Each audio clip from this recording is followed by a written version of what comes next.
What's good people, and welcome back to the channel here on KRUBOY Productions. My name is BK, and this is the Silly, Nerdy, and Wordy Podcast, episode number 68. And this is a spoiler review of the new Netflix film from Tyler Perry called Straw. Again, a spoiler review of the new Netflix film from Tyler Perry named Straw. What is going on, everybody? I hope everybody's doing very well. Back here with another episode. I've just finished watching this film on Netflix, so I'm going to just get right into it. And before I do, first of all, Tyler Perry signed a multi-year deal with Netflix back in 2023 to create new TV series and films. And this film here is the second of those films that I have seen. I haven't seen any of the TV series, but the first one was 6888. That premiered on Netflix back in December 2024, late last year. I did see that film, enjoyed that film, and if you want to hear my thoughts about that film, you can certainly go back and check that episode out. It is episode number 56. It is an audio-only episode. That is before I made the decision to come on the video side. I will link that episode in the description, so check it out. And now, of course, this is the second film in that Netflix deal, Straw, and this film was written and directed by Tyler Perry himself, and it stars, in terms of the cast, Taraji P. Henson, Tanya Taylor, Sherry Shepard, Sinbad, Rockman Dunbar, Glynn Turman, Mike Merrill, and Derek Phillips, among many others, but that is the main cast that I'll mention. And for me, this was a good watch. And it was a hard watch as an African American, but normally when I say those things, that's typically for those period pieces set in different times. However, this was in the current day in 2025.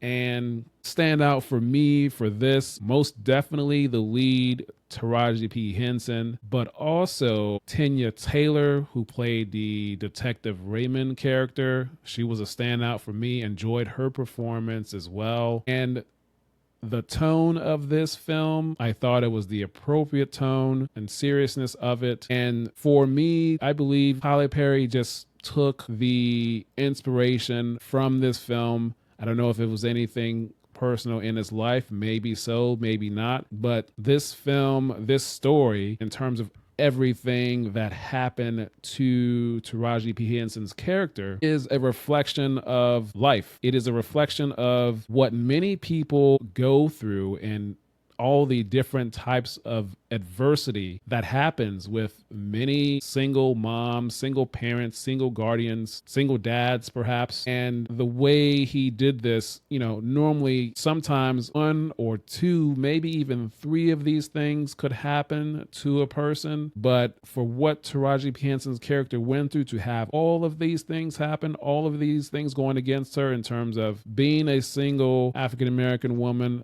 single African-American mom with a child that has medical issues, that has expensive medicine, that has a minimum wage job. She is just doing everything she can to support her daughter. Her boss is really terrible. And the actor Glynn Turman did a really good job in making you hate him. So he performed that very well. And of course, the writing helped also. And then also getting towards the end of the film, the actor Derek Phillips, when his FBI character came in, he also did a great job of making you hate him. And just all these things going against her, being run off the road, which ended up being by a cop, and then having her car taken away, and then not being able to pay her rent, having her clothes and all her things, including her daughter's medicine, thrown out the window in the rain, and then not being able to get her check because she had to go and check her own kid.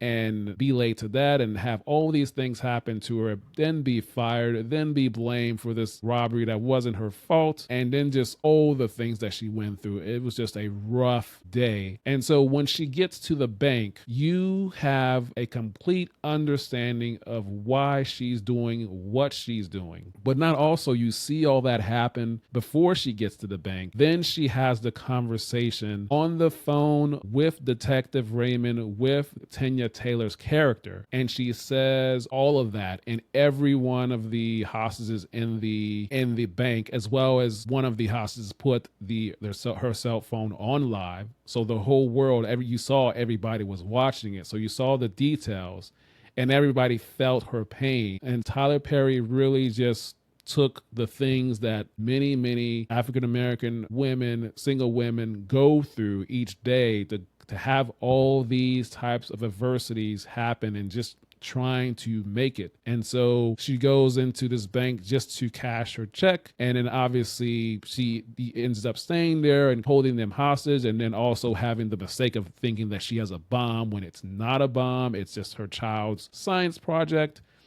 And this is just all, to me, it was good writing, good execution by the actors, particularly Taraji P. Henson. And I like the relationship that was built and developed with Taraji P. Henson and Sherry Shepherd's character. Obviously, it is a hostage situation, but she still understood her. And then also in the second act of the film, there is a line that Taraji says to Sherry Shepherd's character. She says every black woman always has something to get over. And that was a deep cut, because that is true. And again, great writing by Tyler Perry and his team. The relationship that Sherry Shepherd developed with Taraji P. Henson's character, I like that. And then obviously the connection with the Detective Raymond and Taraji's character, that was good, and that hit home for the detective character as well. And this was just, as they say, art imitating life, and this was Tyler Perry's way of showing that.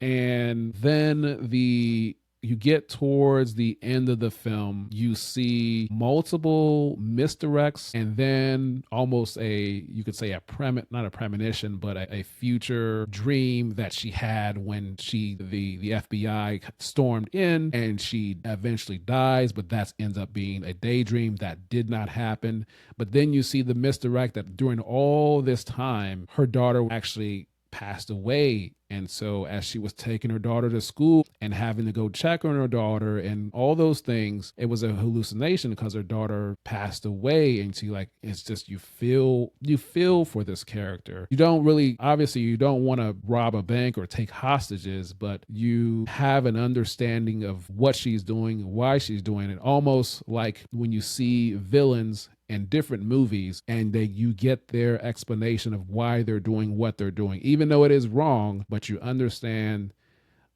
why they're doing it because you get their meaning. So Tyler Perry, with his writing and his team, did a really good job of explaining her reasonings before what she was doing, why she was doing it, and then also explaining it again in case you didn't understand. So he made sure that you understood her struggle, and it made you feel her struggle. So this was a good watch. It was a hard watch. Structurally, I don't really have too many notes. I would say at the beginning, as they're leaving the apartment, as she's dropping her off at school in the beginning, I do like the music choices, very appropriate. I like the tone of this film, the seriousness of this film, and again, the actors. In terms of Glynn Turman and Derek Phillip, the grocery store supervisor and the FBI agent that came in at the end, they performed their role really well, made you hate them. So, and then Tanya Taylor's character, enjoyed her performance as well. And this was a good, solid movie that makes you think a little bit as well, and just gives you a little bit of a reminder. It's a good Netflix movie, solid movie. Great job by Tyler Perry and everyone involved in front and behind the camera. And this film also definitely had my attention at the beginning and just throughout the whole film. And the pacing of this film was just moving along as it was going. No slow moments. Definitely like that. And this was under 2 hours. So very good pacing as well for this drama. So that is all I have to say about this film. I hope you have enjoyed my thoughts. I hope you were able to take a little bit of break. And if you want to see more, again, I do spoiler reviews, other things, for instance, like the 6888 movie that Tyler Perry released back in December. Link that in the description.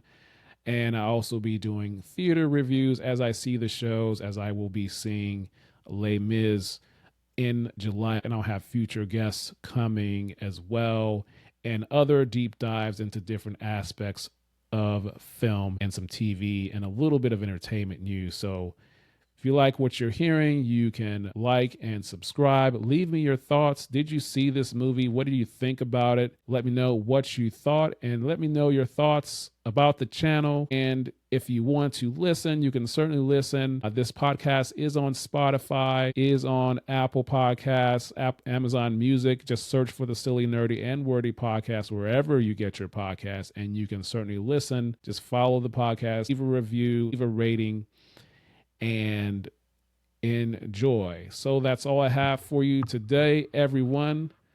And until next time, we will talk soon.